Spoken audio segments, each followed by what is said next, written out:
Hello everyone, I'm Robert with Synergistic. This video is about your room temperature and the comfort level of your classroom.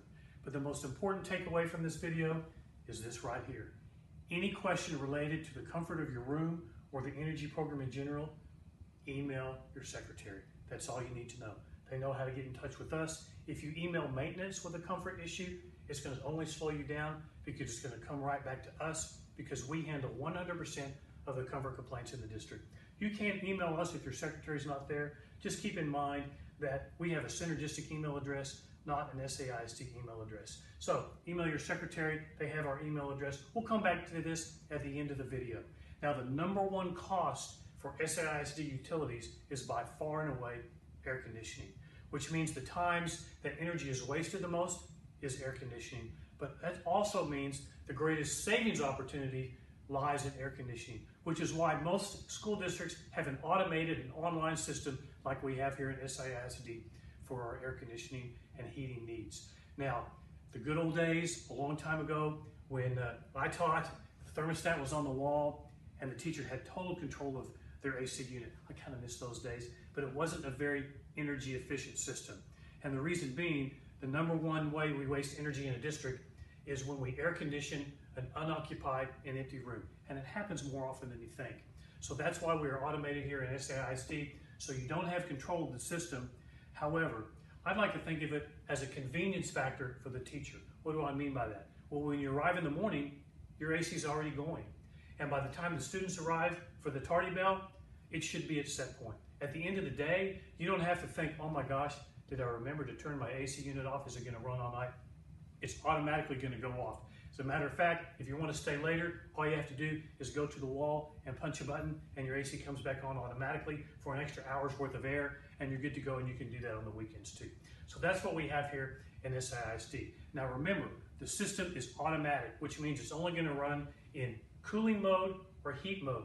Those two cannot run at the same time and fight each other, which means you can't heat a room to 74 degrees and cool a room to 68 degrees in automatic. It's not going to know what to run when it gets 70.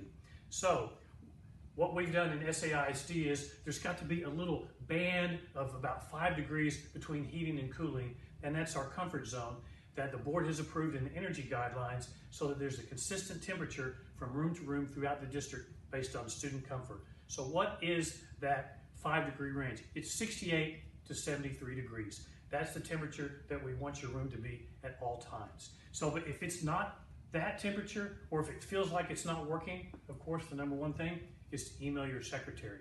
So when we log into your system, what do we see when you ask us a question about it? I'm going to walk over here and let you know what we look at, because this is what is in virtually every classroom, and it's this right here. It's the wall sensor. When we log in, this is what gives us all the temperature readings as well as what's happening to your unit. Now you can't see the temperature here, so our recommendation for you is to find a thermometer. I got this online for about $4. Put it right next to your sensor, and that'll give you an idea of what's happening in your room. Because every room in the district is not the same temperature throughout. Because we realize that rooms are different and people are different, and your comfort level is very important to us. So we want to make sure that if you email your secretary and you have an issue with your room, we're going to do everything we can to adjust your unit to make sure that it's the right temperature within that 68 to 73 degree range. Now what we want to avoid is making adjustments on the same room every day, 1 degree here, 1 degree there, multiple times a day. With over 2,000 employees, there's just not enough time for that. Most teachers at the first of the school year, they email us, they find a set point that's right for them, and then maybe we make an adjustment in the winter, maybe again in the spring, and then you're good to go. But it's okay to email us at any time with your comfort issues with your secretary. So that's how you handle the AC complaints. Now, one quick note about your AC, it's a lot like your home unit. When it reaches set point, sometimes it goes off and it quits blowing. Or sometimes it may quit blowing cool air and it may just blow room temperature air in order to condition the space for carbon monoxide reasons, etc. And you might feel those little fluctuations throughout the day. We get a lot of emails saying, oh, it quit blowing cold air, my AC's broken down. It's probably just maintaining the space within that 68 to 73 degree range. The best way to find that out, again, is to put your thermometer right there and you'll know how the unit's working. If it's in the 68 to 73 degree range, it's probably doing what it's supposed to be doing. If it's outside that range, it may be broken and we may need to issue a maintenance request, which is another reason you need to keep your secretary in the loop so that they are aware if maintenance comes.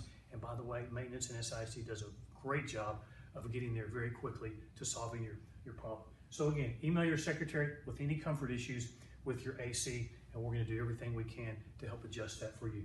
Now let's talk about the second thing, which is what happens after hours. If you need to work late, then you press what we call an override button, and this sensor has one right here. Some of the units look like this.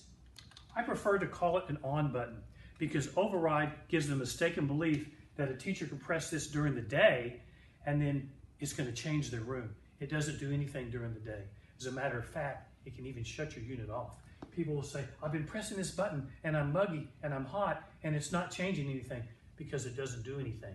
It only works after hours, and it only works under two conditions. Number one, it has to be outside the 68 to 73 degree range. If your room is set for 70 and the temperature says 70, you press the button, it's not going to come on. Number two, you have to press the button, you have to hold it down, sometimes as long as 30 seconds in order for it to complete the circuit for the AC to kick in. So when you want air after hours, you press the button down, you hold it, you make sure that your room is outside that temperature range, and then the AC should come on. So when is that for SAISD rooms? We run it about an hour before the tardy bell and about 45 minutes to an hour after the bell for elementary campuses, and then about 30 to 40 minutes after secondary campuses. Now it varies a little bit from school to school, so that's roughly between 6:45 a.m. for elementary campuses, your AC is going to come on, and it's going to go off around 3:45 to 4. For secondary campuses, your AC is going to come on around 7, and it's going to go off around 4:20. So anytime outside those days, that's when you should use your override button or your on button. And the final point is scheduled air. If you're responsible for any student groups, whether you're a coach, music director, or any type of person responsible for these groups, that air must be scheduled for those events, whether it's a booster club or an open house or student council, obviously concerts and athletic events. If it's a one-time event and it involves students and parents, you have to schedule that air through your secretary. Just let them know, that way it's on the schedule and they'll get the information to us and we will get your AC scheduled. If you don't do that, you don't get air, and then your only thing you have left is the override or the on button as a backup. So just to recap, number one, email your secretary. Number two, make sure that you only press the override or on button after hours or on the weekends, and make sure you schedule all AC through your secretary. A couple of things about your AC. Every classroom, most every classroom in SAISD has its own individual unit that's located on the rooftop. However, there are some places where they have to share units. Maybe the sensor's in a different place. There are some schools where the entire wing or the entire building are all joined together by one huge unit called a chiller. That also affects whether or not you may have an override. It also affects the type of adjustments we can do in your room. So if you're not sure what type of unit serves your room, guess what? You know the answer. Email your secretary. They'll give you the answer. Or you can email us, and let me show you one more time. You can email either Steve or myself at synergistic.com. Email your secretary. We'll be happy to help you in any way. And I hope this video was helpful to you.